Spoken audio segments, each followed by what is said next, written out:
All right, ladies and gentlemen, welcome back to another episode of Elijah Talks Ball.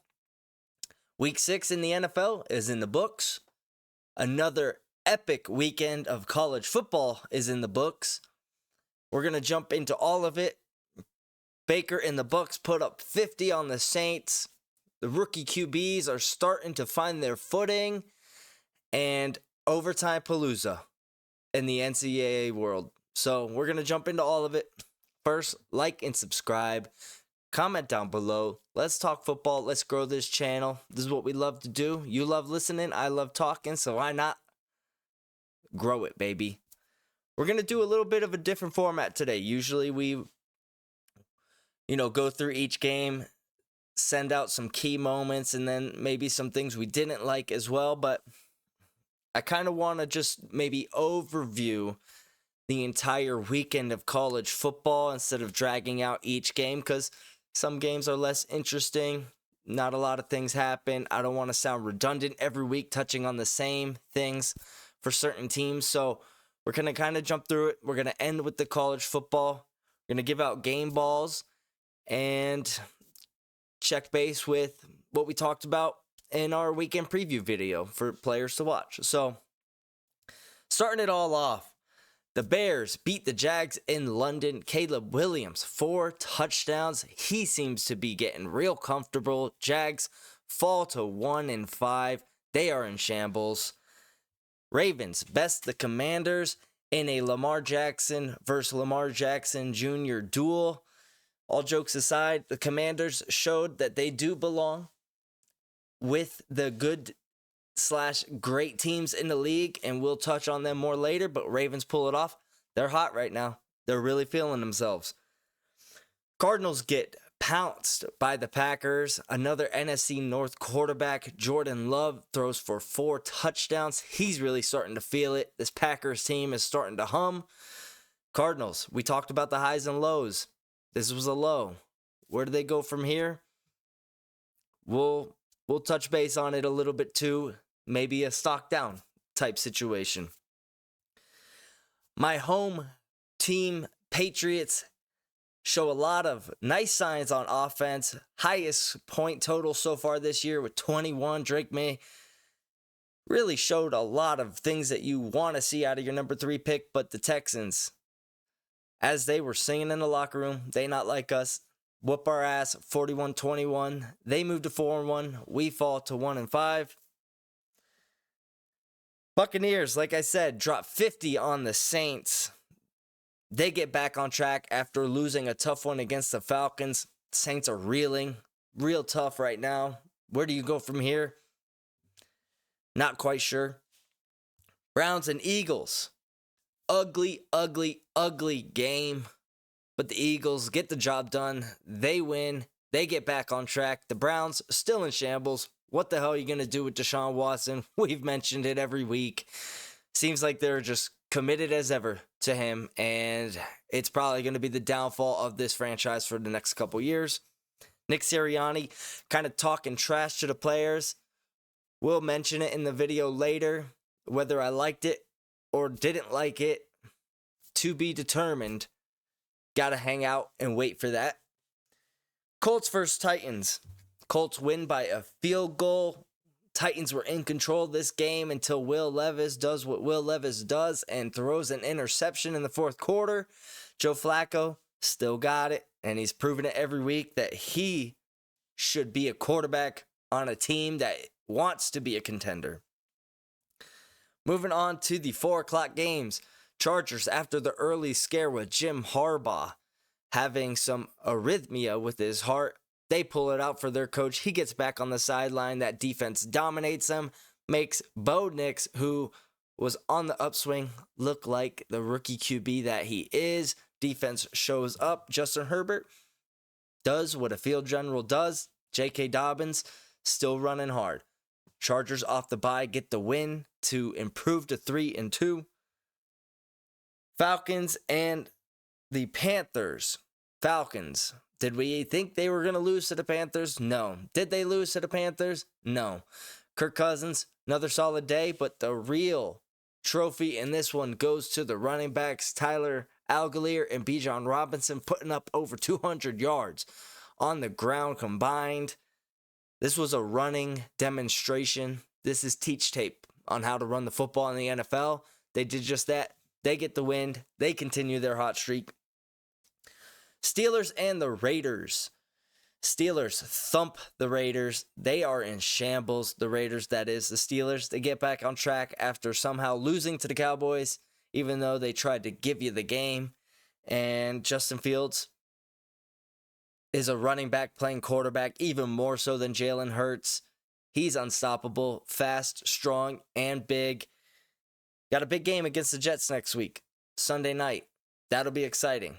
Aaron Rodgers took a beating, and that Steelers defense is no joke. So excited for that one. And then for the Sunday night game, this is not the Sunday night game.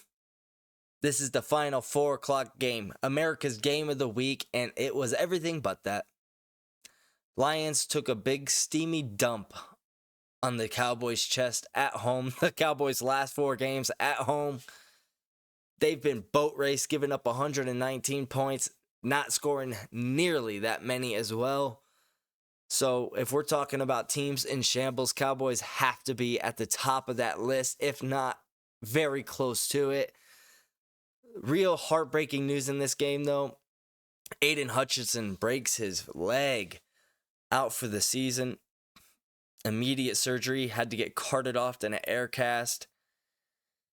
That one sucks if you're a Lions fan and if you're a Lions team.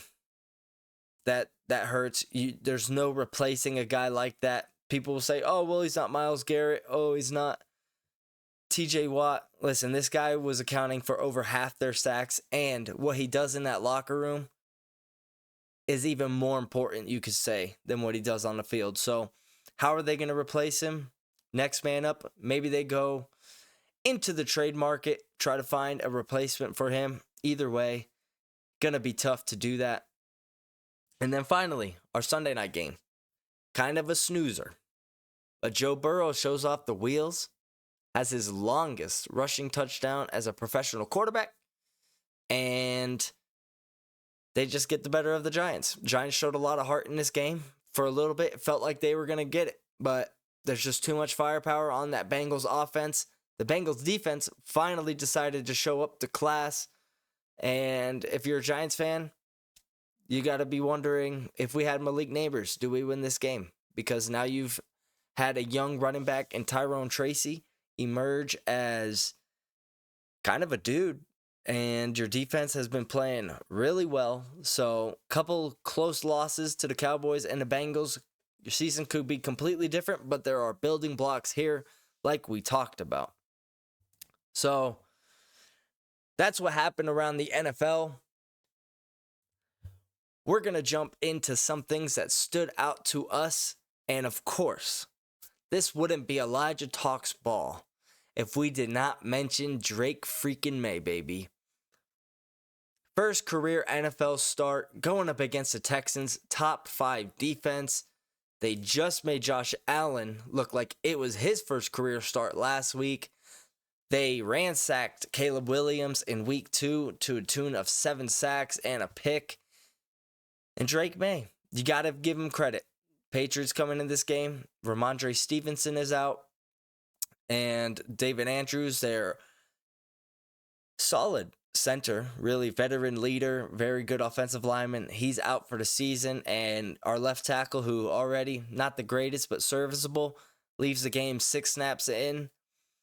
And Drake Maye battled back immediately into the game. They were down 14-0 due to a couple shitty pass interference calls on 3rd down and 3rd and goal. So coming in to the game plan was, let's keep this game tight so we don't have to stress out a rookie quarterback. That's the exact opposite of what transpired. But Drake Maye showed a lot of mental toughness. They were already down 14-0. He sails the ball to Demario Douglas on his 3rd pass attempt. It's a pick, which as the game progressed, he started to feel more comfortable hitting Demario Douglas on those over routes. That height adjustment, I feel like if it was a 6'4" tight end, that probably was a completion, but Pop Douglas, only being 5'8", 5'9", sailed over his head. Not knocking the guy for his size. Pop Douglas is electric. He'd be a starter on any team. But Drake Maye really found his footing as the game went on. 15 seconds left in the half, throws a beautiful 40-yard touchdown pass, an absolute spiral, 51.7 yards in the air for his first career touchdown, and to none other than Kayshon Boutte, also his first career touchdown. So nice little 1-for-1 there.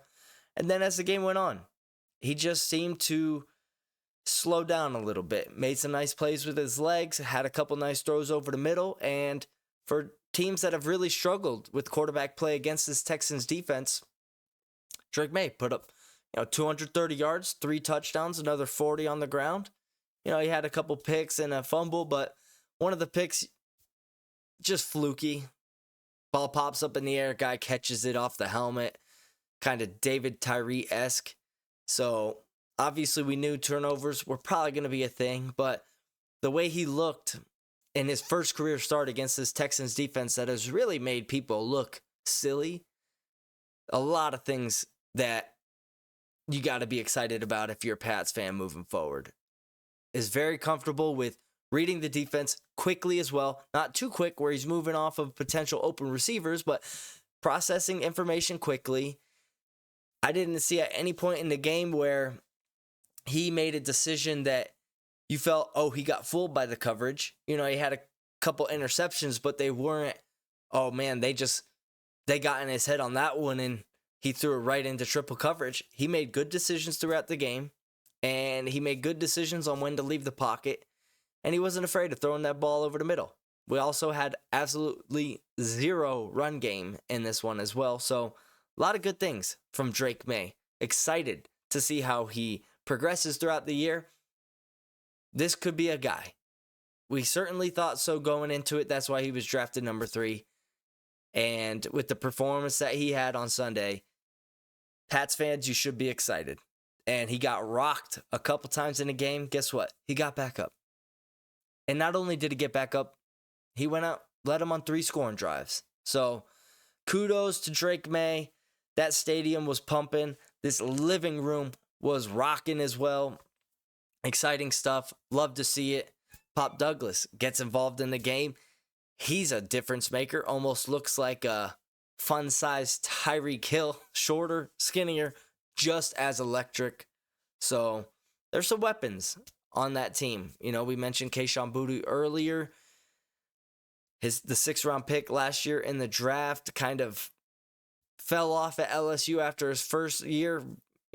Had a really solid one and felt comfortable with Derek Stingley because he faced him in practice for 2 years at LSU and worked him on that 40-yard touchdown to end the half. So a lot of things on the up and up. The one thing that's not Patriots defense, we got to figure that out. Not sure what's going on.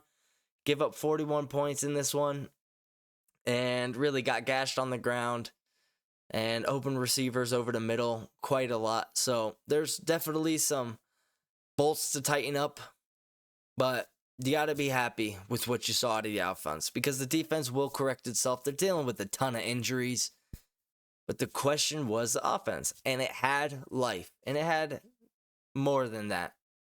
It had excitement. It had playmaking ability. So not only Drake Maye, rookie QBs, they're really starting to feel their spot as being justified in the NFL. Caleb Williams, been on a little bit of a heater past couple weeks, goes over to London for the first time in his NFL career. What's he do? Throws for 4 touchdowns. Just lights it up. These were not easy touchdowns as well. We're talking back shoulder, in the end zone, helmet or higher, beautiful fade routes, throws over the middle, hitting guys in stride, lasering them in there on 3rd and 10, in between 2 defenders. Caleb Williams is starting to really get comfortable. And Rich Eisen said when he interviewed him, it was all business. And he's taking it seriously, and you can tell that he's really starting to get comfortable. The game has completely slowed down, and obviously you'll still expect some ups and downs, but after the first couple weeks, it was like, oh boy, is this going to be an issue? and he's put that to rest. Even with these couple games, if he has a couple clunkers, you know that he can do it. So, gotta love what you're seeing out of Caleb Williams. They're starting to get a run game there in Chicago. DeAndre Swift toting the rock a lot. Roshan Johnson. They got a nice little two-headed backfield right there. And, of course, Matt Eberflus and that Bears defense, they're legit. They got guys on every level, and he knows how to coach that side of the ball. So your defense is going to be good. If your offense can just not turn the ball over and give you 21 points, you're probably going to win most of your games. So, encouraging from there. Although Bo Nix had a slower start, we've seen what he can do over the course of this season. He's going to be fine. But Jaden Daniels continues to impress, dueling head-to-head with Lamar Jackson, and really made him earn his money in this game. You know, play after play, they kind of went blow for blow until the Ravens, who do have the better team, a more established team, end up coming away with the win, but it was not Jaden Daniels' fault that they lost. Really a solid outing. We know that he's obviously been feeling comfortable, but the other rookie QB that is kind of shocking was Spencer Rattler. And I know he had a couple interceptions in the second half, but coming out into that game, he looked really poised. And he was throwing the ball over the middle, had a nice touchdown in the corner of the end zone on a nice little corner route. Perfect touch. He made some nice plays. And now you got to wonder, if Carr is out for 3 more weeks and Spencer Rattler continues to impress, do you keep him in? Now, obviously, if you're winning, you have to keep him in. But if you're losing, but he's still playing pretty well, what do? Because we kind of thought that Spencer Rattler was the sleeper pick of QBs in this draft. And in his first career start against a tough Bucs defense, he put up 27 in the first half. They got shut out in the second, but 27 in a game is pretty good, let alone one half. So, obviously, defenses have adjusted and kind of got him confused, but you like what you saw from Spencer Rattler. Biggest thing is, on these rookie QBs, do they look poised? Do they make plays that make it seem like they belong? And with these 2 rookie QBs making their first career start with Maye and Rattler, they made a bunch of those plays. So both fan bases, even though you lost, you should have some sign of hope moving forward. Next up, we touched on it earlier, the Lions lose Aiden Hutchinson, but back-to-back weeks, they put up 40 burgers. First the Seahawks, now the Cowboys, 47-9. What a slaughtering. Are we kidding me? We're talking about the Lions here, but let's just touch on the Cowboys for a second. Last 4 games at home where you went undefeated in the regular season last year, you've gotten boat raced. And this isn't, we've given up 119 points total, but we scored 102. You guys are getting dominated.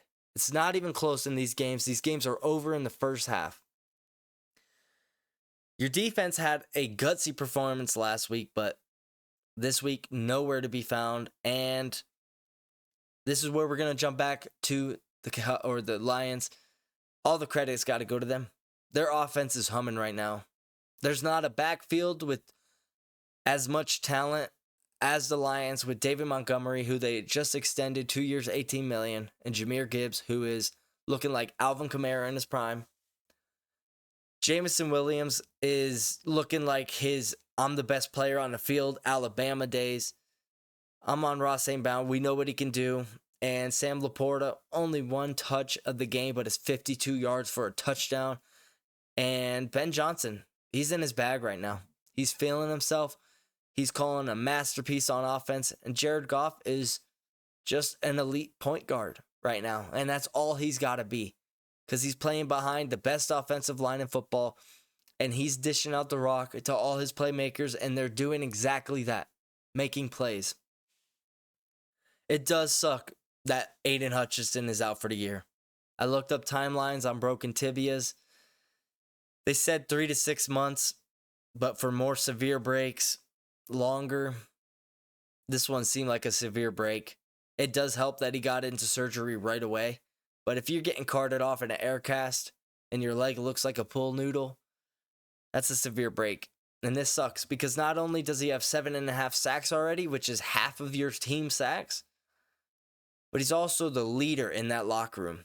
You could argue outside of Dan Campbell and Jared Goff, he is the voice of that squad, especially on the defensive side of the ball. And we could talk about how you're going to replace him. You can't replace him. He's an irreplaceable player. All you can do is hope to supplement his play. Somebody's going to have to step up. Is that Ozarike? Is that Alan McNeil? Is that even Jack Campbell and Alex Anzalone at the linebacker spots? How are you guys going to generate pressure? Maybe sending Brian Branch on slot blitzes. You have to think about trading for somebody. And I wrote down 3 options here. And 1, not sure how great of a fit it is, but should be available. 2, seems a little unlikely due to the contract situation. And 3, I don't see the Lions parting with this capital to get this player. So we'll go in that order.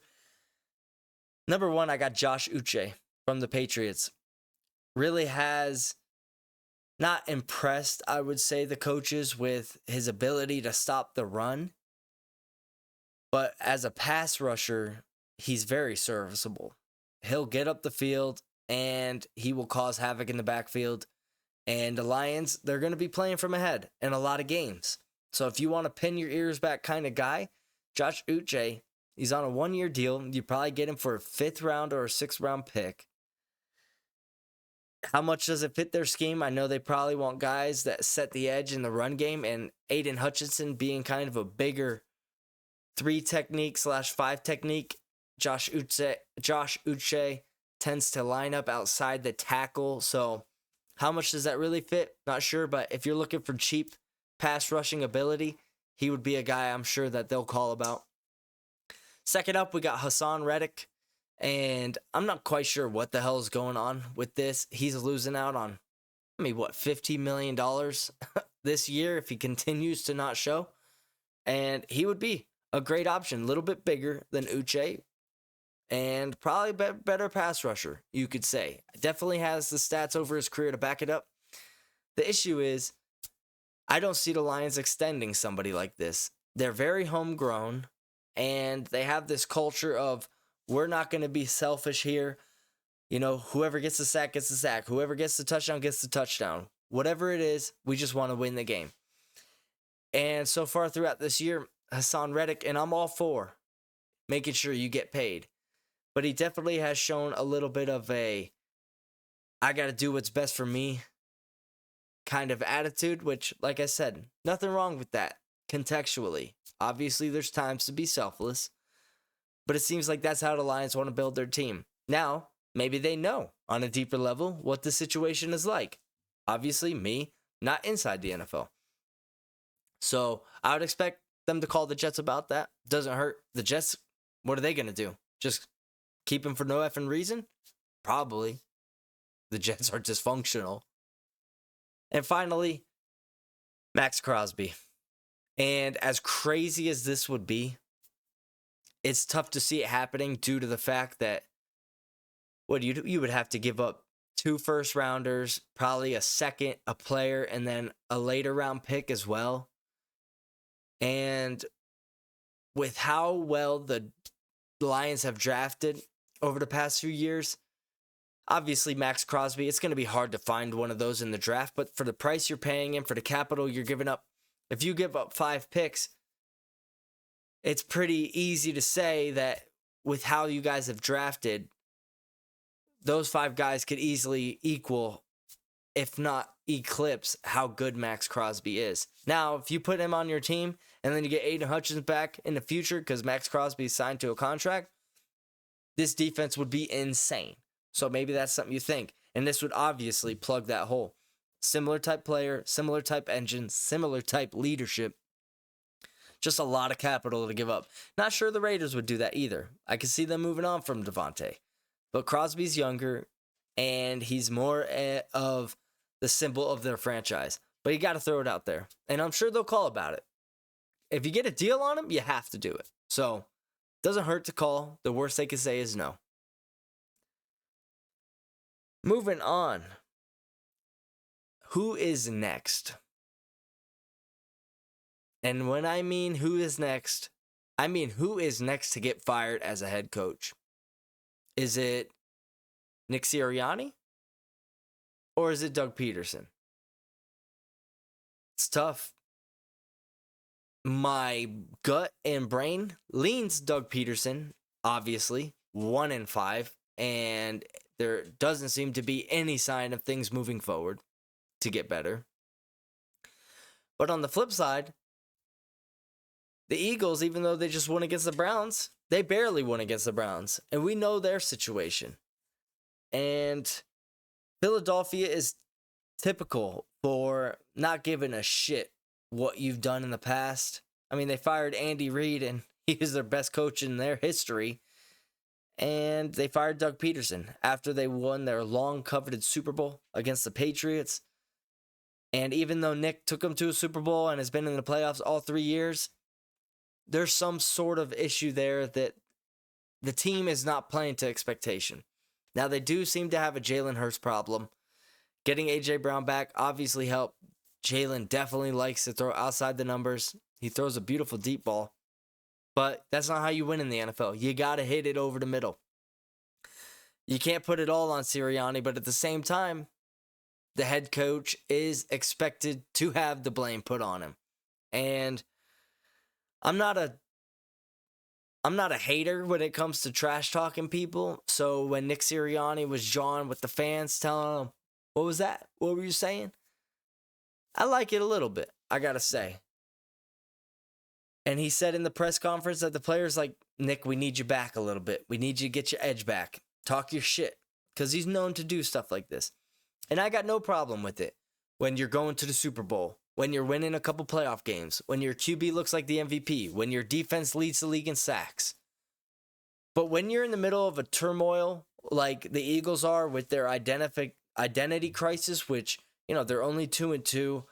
They've got all this talent. They got all this money invested, all these high-round defensive picks, and they're just barely winning games. And if they lose, it doesn't look competitive. And then you barely beat a Browns team that's in shambles. Not sure how big of a fan I am of talking your shit there. Now, if you were 5-0 and you just beat the Browns like the Lions beat the Cowboys, yeah, say something. I'm fine with that. But there's a time and a place. And it just feels like he's on very thin ice. I think that there's some views from Howie and ownership that they think he's a clown, which personally, I like Nick Sirianni. I can also step back and say, what does he really do? But I would say for who's next, it's got to be Doug Peterson. This team is just not good, which is so shocking because they have so many players that would be starters on other ball clubs. And there's just no sign of life. After a close game against the Colts where they win on a field goal, they come back next week and they get whooped by the Bears. Wasn't even close from the beginning. This game was over in the first half. Caleb diced up that defense and Trevor just not sure what's going on there. There needs to be a deep dive. Maybe talk to his therapist. See if you can get some classified info out because something is not clicking. They're going to be making a change. You got to think pretty soon. Even though the Patriots seem like a lock win, we saw Drake May, you could argue, already looks better than Trevor Lawrence this year within one start. They're going up against the Jags now. Terrible defense and probably a little hungrier than the Jags. You know, Patriots have this new life injected into them where the Jags kind of feels like a stagnant 1-5. Like, what are we supposed to do? We can't get better. So, as this game might have seemed like an easy win earlier in the season, this is a potential upset alert. And you're favored by 5 points, which to me is a little bit shocking considering we have the same record. And Quite frankly, I think there's more to like out of the unknown of this Patriots team as the known with the Jags. So if you lose this game, you got to think Doug Peterson's getting fired as soon as he lands back in America after this London trip. Now a little bit of segment of stock up and stock down for the weekend. And stock up, even though they lost, got to give it to the Commanders. Obviously, they beat the Bengals. They beat the shit out of the Cardinals. And they whooped the Browns. We knew that they're an up-and-coming team. Jaden Daniels looks like the rookie of the year. Definitely hit at number 2 overall. Terry McLaurin, resurrecting his career. Defensive line, even though you lose Jonathan Allen, which hurts a ton, we're going to have to talk about that. Starting to show signs of improvement. Bobby Wagner, quarterback of that defense. There's a lot of young pieces to like on this team. Dan Quinn is definitely maximizing the talent, which is what you want out of a defensive head coach. And even though you lost to the Ravens, you showed that you belong with the big boys. Because over the past month, we could say the Ravens are probably the best team in football right now. The way they've been playing, they just absolutely destroy the Bills. They walk all over the Bengals defense, even though their defense gave up some points. Lamar Jackson has been playing at another MVP level season. And we wanted to see how the Commanders do against some of the top teams. You know, the Bengals, clearly not as good. Browns, terrible. Cardinals, Ravens, cream of the crop. And you hung with them for the whole game. So, even though you lost, you got to point the stock arrow a little bit up in this situation because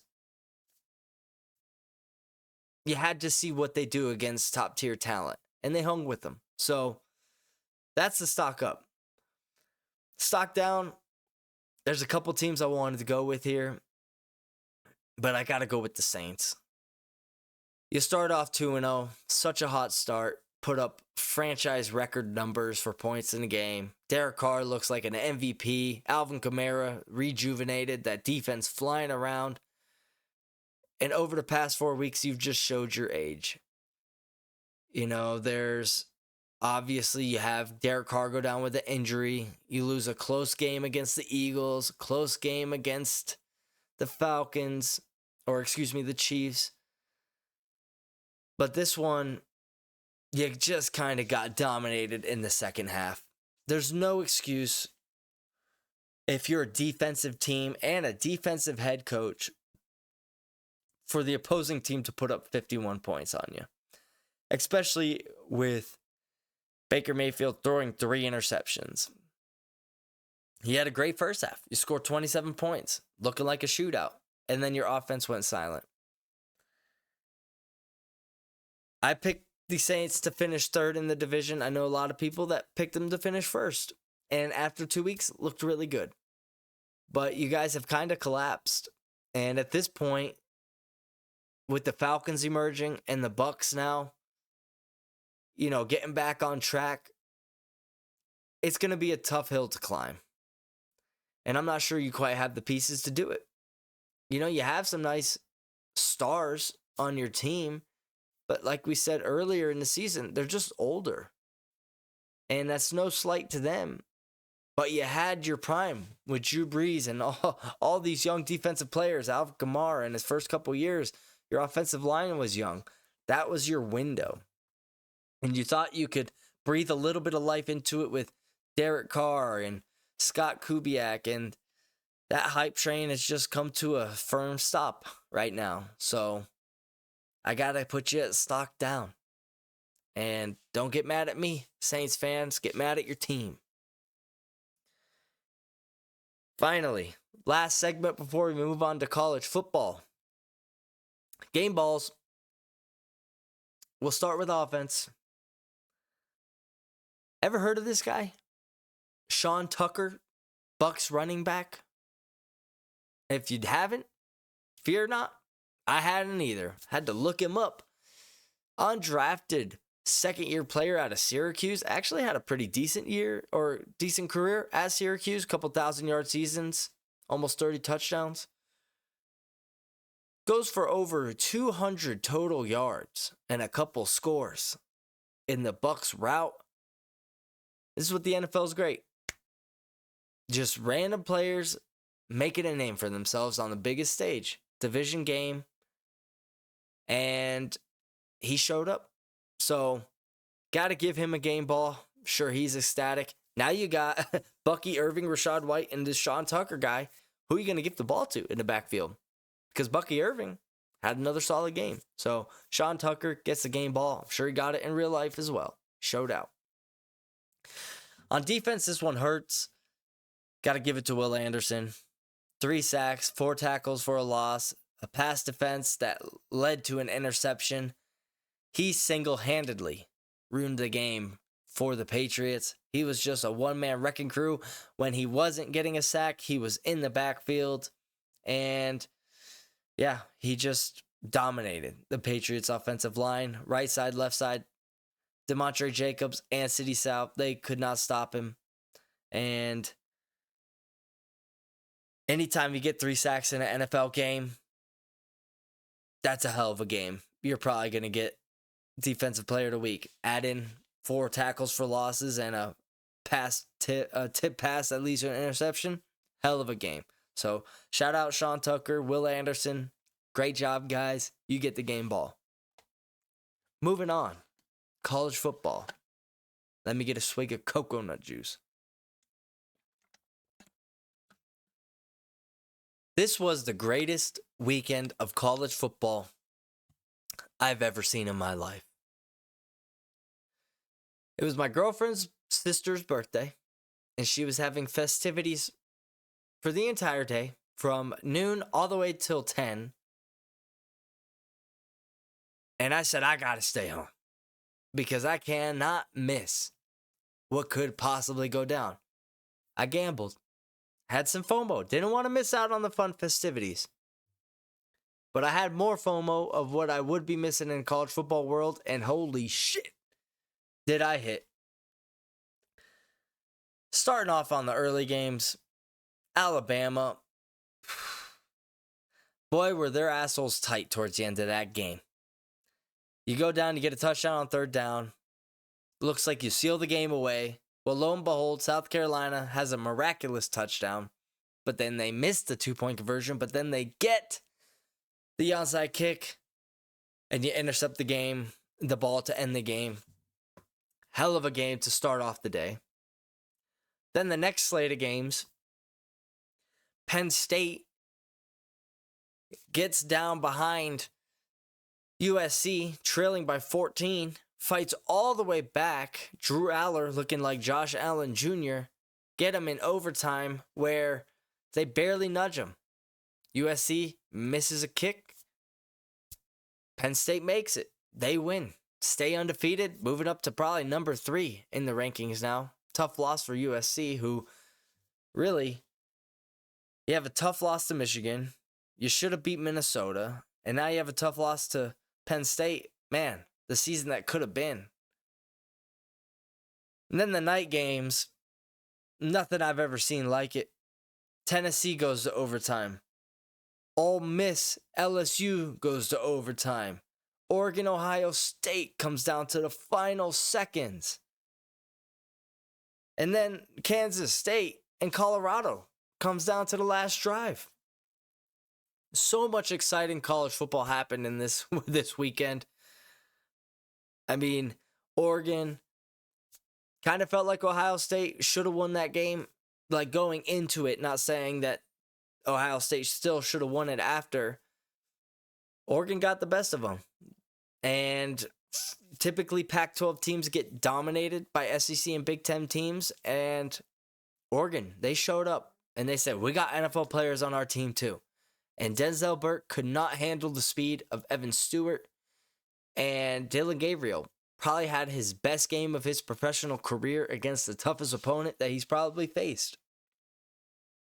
This one hurts if you're Ohio State because you really had the chance to win the game.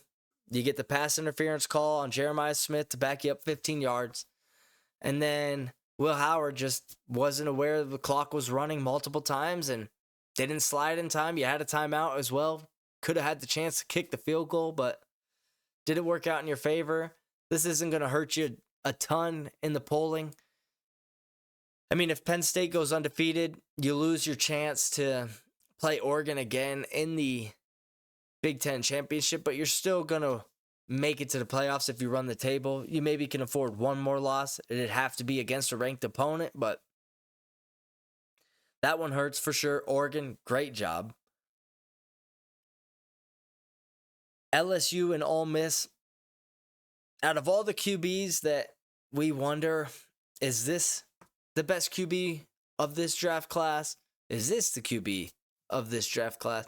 I got to say, Garrett Nussmeier for LSU, man, does he make NFL throws multiple times in every game. His game-tying touchdown pass over the middle on 4th and 5, where the receiver was running a post and he threw it just to the open area because he saw that the defender was flat-footed and he was going to turn around him and get to the open spot.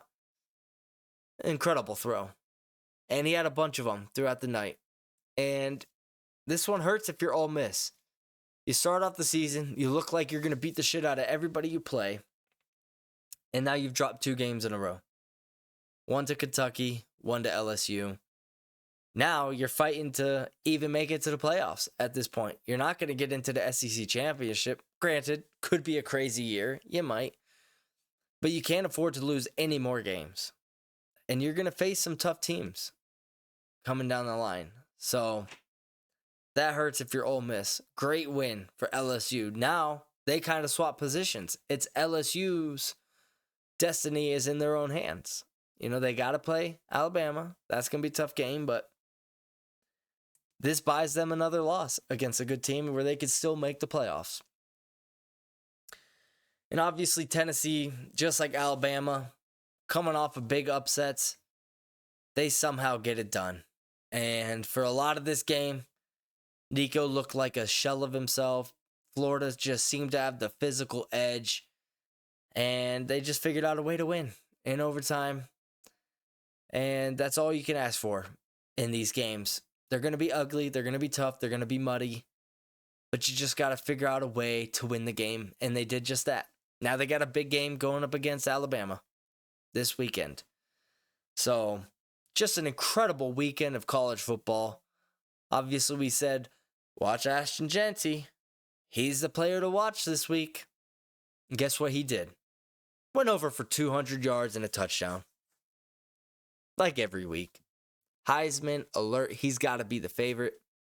And finally, to close it out, ahead of this Texas and Georgia showdown this coming Saturday, I think Texas has got to go back to Arch Manning. And I don't want to seem like one of those Arch Manning glazers who just, sit on his knees and do whatever he wants. But I don't see the it factor with Quinn Ewers. I don't think he's a bad quarterback. But the way we watched Arch Manning over the past couple weeks, he's got it. He's got it big time. And I know Quinn was coming back from an injury, but with the amount of talent that they have on that Texas offense, with the past year, Jatavion Sanders, Xavier Worthy, Adonai Mitchell, and Jonathan Stewart. This year, Isaiah Bond, Jaden Blue, like Kelvin Banks, like multiple NFL players on the offense both years. He just doesn't seem to be good enough to take this team over the next up to the next level. Wow. You would think with how much praise he gets that he would be lighting it up every week. 350 yards, 4 touchdowns, 400 yards, 2 touchdowns. But it feels like every game is like 225 yards, a touchdown, and a pick. It's like we watch Arch Manning do it through the air and with his legs. Didn't seem like he ever made a bad decision. If you're trying to win the title this year, which you have the team to do it, and in a year where it's completely wide open, you clearly have the most talent out of anybody, this has got to be a discussion.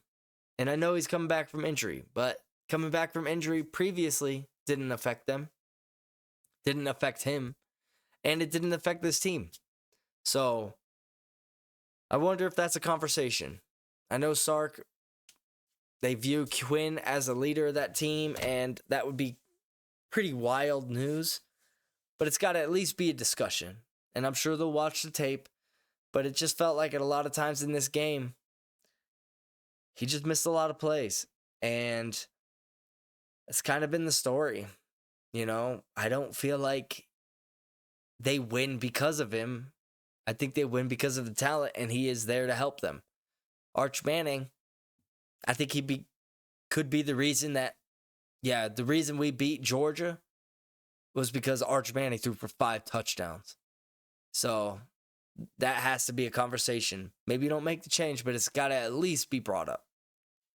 So college football is fucking wide open this year. It's incredible. Have no idea who's going to win in the playoffs. All I know is we're going to see a couple upsets, and it's going to be glorious.